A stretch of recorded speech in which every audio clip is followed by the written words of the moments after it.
एक वक्त था जब देश में लोग सिर्फ दो चीजें चाहते थे, एक ईमानदार नेता और एक सरकार जो सिर्फ प्रॉमिसेस ना करे पर कुछ करके भी दिखाए।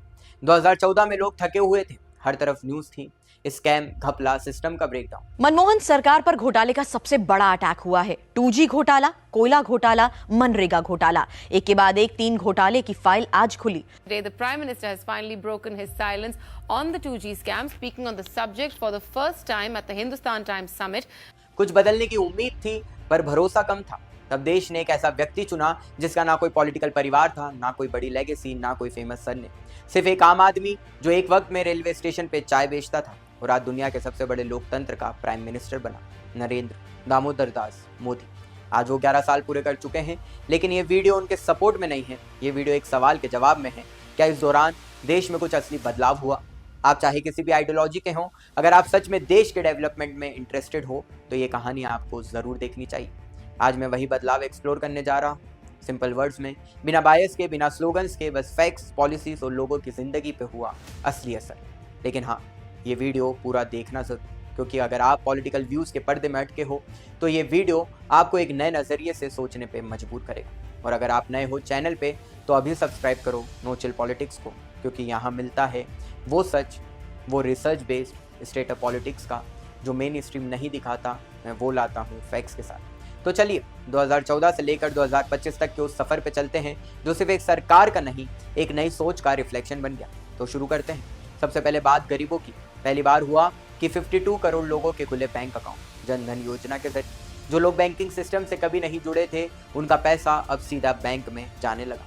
43.8 लाख करोड़ का पैसा डायरेक्ट बेनिफिट ट्रांसफर से लोगों तक पहुंचा, बिना बीच में किसी एजेंट, किसी करप्शन के। 10 करोड़ महिलाओं को गैस सिलेंडर मिला उज्ज्वला योजना के जरिए। 4 करोड़ पक्के घर मिले पीएम आवास योजना के। 81 करोड़ लोगों को मुफ्त राशन मिला, बिना लाइन में लगे, बिना ब्लॉक मार्केटिंग के। 15 करोड़ घरों में पहली बार नल से पानी आया, जल जीवन मिशन के जरिए। आवाज है 15 करोड़ से अधिक घरों तक पहुंची खुशियों की और सहूलियत की, जहां अब पानी आ रहा है। ये सिर्फ स्टैटिस्टिक्स नहीं, ये जिंदगी में असली बदलाव का डेटा है। फिर बात करते हैं किसानों की, जो पहले सिर्फ इलेक्शन के टाइम याद किए जाते थे, अब उनके खाते में पीएम किसान से 3.7 लाख करोड़ सीधा गया। एमएसपी में ग्रोथ हुआ, पल्सेस और ऑयल सीड्स की खरीद में 7000% तक का जंप आया। 25 करोड़ लोग फसल बीमा योजना से जुड़े। प्रधानमंत्री फसल बीमा योजना, इसका मुख्य उद्देश्य प्राकृतिक आपदा से फसलों को हुए नुकसान की भरपाई करना है। और नए मंडी सिस्टम इनाम ने किसानों को डिजिटल बाजार दिया। पहली बार आती है महिलाओं, जिन्हें पहले वोट बैंक समझा जाता था, अब डिसीजन मेकर्स बनाया गया। ट्रिपल तलाक का कानून खत्म हुआ, लोकसभा में 33% रिजर्वेशन पास हुआ। 10 करोड़ महिलाएं सेल्फ हेल्प ग्रुप्स के थ्रू लखपति दीदी बन रही। सुकन्या समृद्धि योजना में 4.2 करोड़ लड़कियों के अकाउंट खुले, सैनिटरी पैड्स 1 रुपए में मिले और मैटरनिटी लीव 26 वीक्स तक बढ़ाई गई। ये सब उन पॉलिसीज का पार्ट था जो सिर्फ महिलाओं को हेल्प नहीं कर रही थी, बल्कि एम्पावर कर रही थी। अब यूथ की बात करते हैं। 1.6 लाख स्टार्टअप्स रजिस्टर हुए। सिर्फ स्टार्टअप्स ने 17.6 लाख जॉब्स क्रिएट की, रोजगार मिला। स्किल इंडिया और अग्निवीर जैसे प्रोग्राम्स यूथ को सिर्फ पढ़े लिखे नहीं, एम्प्लॉयबल बनाने में भी लग गए। वर्तमान संख्या 2.3 लाख को बढ़ाकर 2020 तक 50 लाख कर 4 वर्ष में 50 लाख प्रशिक्षित कार्यबल सृजित करने हेतु अप्रेंटिसशिप ट्रेनिंग के लिए 10,000 करोड़ रुपए नियत किए गए हैं। नए आईआईटी, आईआईएम, एम्स देश भर में एक्सपांड हुए। सैनिक स्कूल्स में लड़कियों का एडमिशन शुरू हुआ। यूथ पे इन्वेस्टमेंट हुआ, लेकिन वोट के लिए नहीं, फ्यूचर के लिए।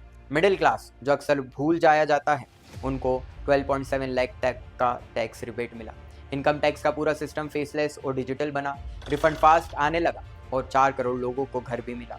डिजिटल इंडिया सिर्फ एक स्लोगन नहीं था। मार्च 2025 में 1830 करोड़ यूपीआई ट्रांजैक्शन हुए। भारत दुनिया का 49% डिजिटल पेमेंट हैंडल कर रहा है। 5G 99.6% डिस्ट्रिक्ट्स तक पहुंच चुका है। 52 करोड़ लोग डिजी लॉगर यूज कर रहे हैं। पहली बार टेक्नोलॉजी सबके लिए इक्वल एक्सेस बन गई। सुरक्षा पे भी क्लियर स्टैंड लिया गया। Uri surgical strike, Balakot air strike, operation Sindoor. Article 370 हटा, कश्मीर अब भारत का पूरा हिस्सा है। नॉर्थ ईस्ट में 10,000 मिलिटेंट्स ने हथियार डाले।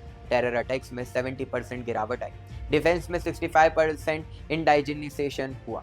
INS विक्रांत, प्राचंड, ब्रह्मोस और सब made in India. ₹1.27 lakh crore defence production और एक्सपोर्ट भी हुआ।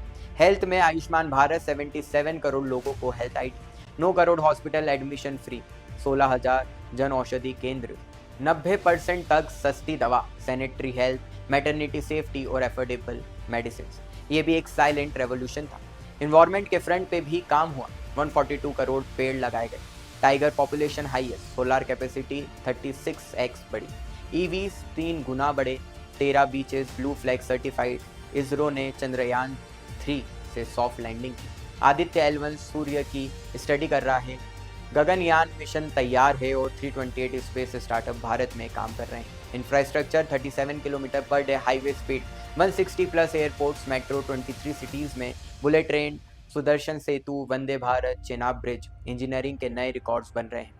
कोविड के वक्त भारत ने सिर्फ अपने लोग नहीं 100 कंट्रीज को वैक्सीन दी। वैक्सीन मैत्री, G20 presidency, global biofuel alliance, India middle east Europe corridor, Bharat global level पर लीडरशिप रोल में है। तो जब आप ये सब सुनते हो शायद आप सोचो कि हर चीज़ परफेक्ट नहीं थी, और हाँ, क्रिटिसिज्म भी वैलिड होते हैं, लेकिन एक बात तो क्लियर है कि इस 11 साल में भारत ने कुछ तो बदला है और शायद कुछ सही डायरेक्शन में भी गया है।